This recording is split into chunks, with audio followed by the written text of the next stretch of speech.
Лайпанов Казбек Ибрагимович. Есть городок, уютный под луною, укрывшийся горами от ветров. Он юных восхищает красотою и вдохновляет зудевых мудрецов. Там, где реки рвутся из теснины, как две сестры в объятиях висят. В лазурном небе снежные вершины, как долу посиделшие грустят. Там воздух чист, как слезы у ребенка, в нем аромат и леса, и лугов. В нем голоса разносятся так звонко, как на рассвете пение скворцов. Ау. Мой городок, ты был с любовью назван по имени народа моего.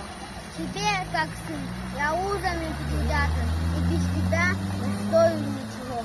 Живи века, расти и умудряйся, под мирным небом радуйся, слави.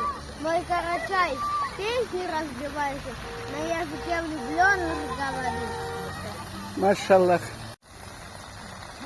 Стихи Лайпанова Казбека Ибрагимовича. Читал его внук Лайпанов Шамиль Алибекович. Ай, машаллах. Қолыңды тұршы, машаллах. Бір тауладан болық сақылы шық.